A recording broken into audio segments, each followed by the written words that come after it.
All right, folks, we've reached the final chapter in this storytelling event tonight, and happy to bring up our final teller of the night, Dean Smith. He's going to tell you about a family secret.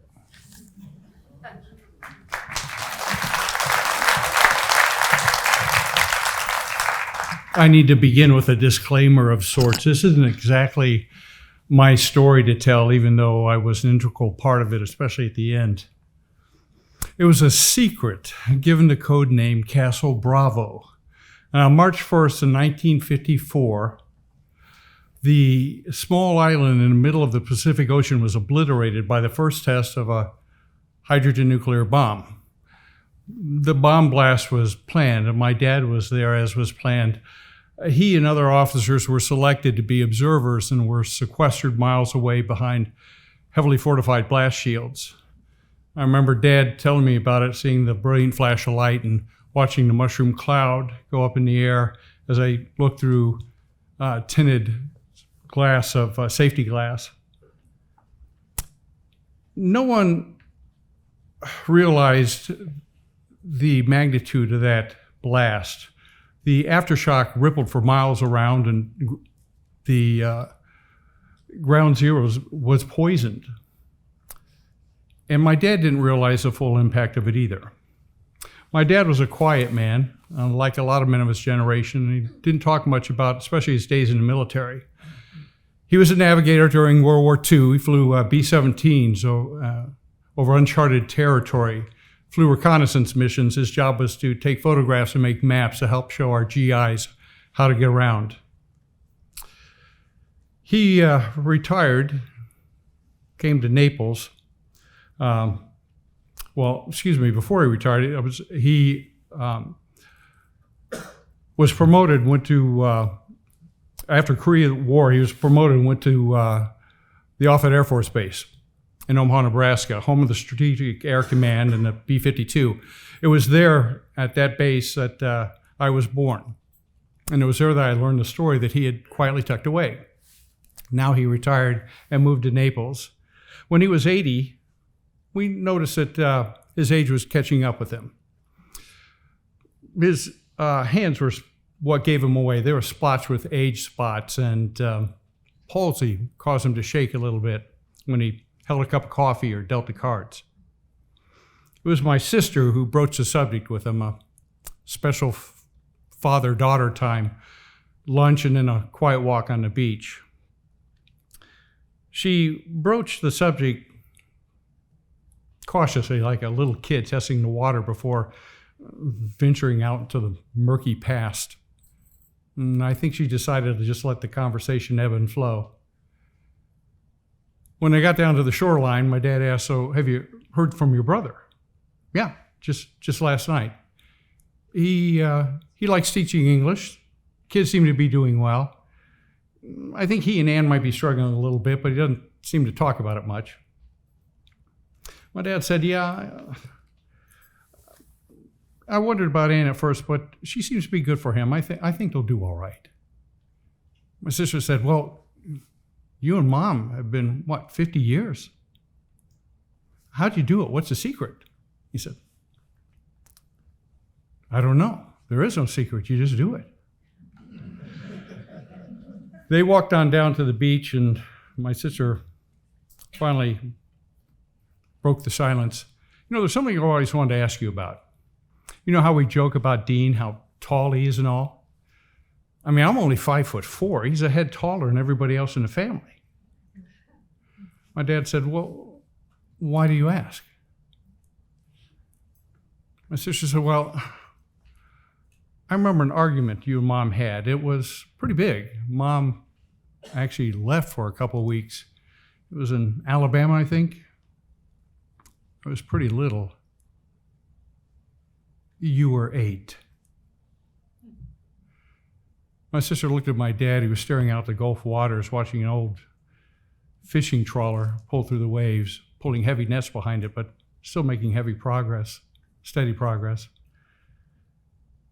His name was Harry Lane. Harry Lane? Well, he was my commanding officer. He's more than that, actually. your mother and I were friends with Harry and his wife. Used to play bridge together sometimes, and we'd meet at the officers' club after work and have drinks.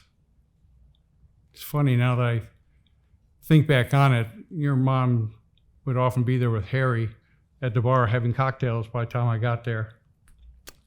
I guess I should have put one and one together, but you don't think of your commanding officer that way. At least I didn't think of Harry that way. He was a lot like your brother.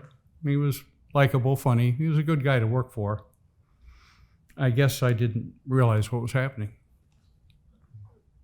My sister asked, I take it he was tall. Yeah, he was tall and good looking. Not as good looking as me, but he was okay. My dad looked down trying to think of what else to say. So my sister asked, so how did he and Mom, get together?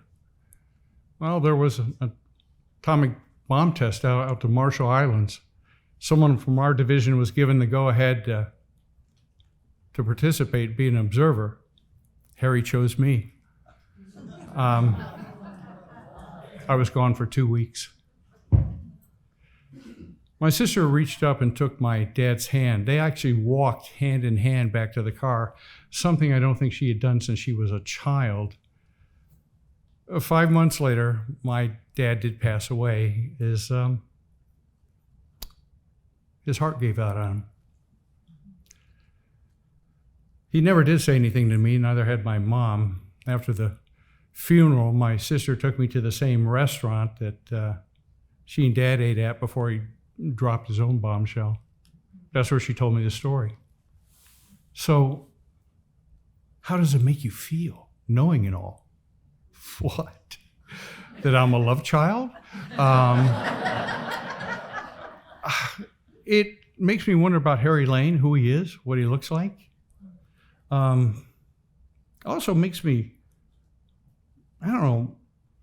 think about Mom and Dad. They just seem more real, more vulnerable, more fallible, just more real somehow. I don't know if that makes sense. He says, I can't believe they never talked about it. But it does explain some of the tension in their marriage after all these years. I said, yeah, it actually makes me appreciate Dad that much more. I mean, he treated me as his own, never treated me any differently. I guess I'm really Dad's son anyway, as opposed to some guy I'll never meet. Now, I know at this point in time, you're probably wondering, did I follow up? Yes, I did. Through the magic of the internet and Google and Facebook, I was able to find Harry Lane's obituary, and from that I was able to contact his wife, his widow. He had retired and moved to Hawaii, and I wasn't trying to upset anybody. I didn't want to pull any skeletons out of the closet. I just wanted to know for sure. So I wrote her and said, hi, my name's Dean Smith. You don't know me, but I think you and your husband were friends with my mom and dad at Offutt Air Force Base back in the 50s. And I'm putting together a photo album, which was true. And I would love to include a picture of you and your husband, Harry, or maybe the four of you together. To her credit, she did write back. She only said one thing. You must be Mary Smith's boy. And I decided to let it go at that point in time, but it did answer my question. Castle Bravo was supposed to be a secret. How you hide an atomic blast is way beyond my comprehension, but the military kept it hidden for years afterwards. The locals tried to return to the surrounding islands, tried to carry on like everything was normal, but nothing would ever be the same. And the fallout will be felt for years afterwards. Thank you.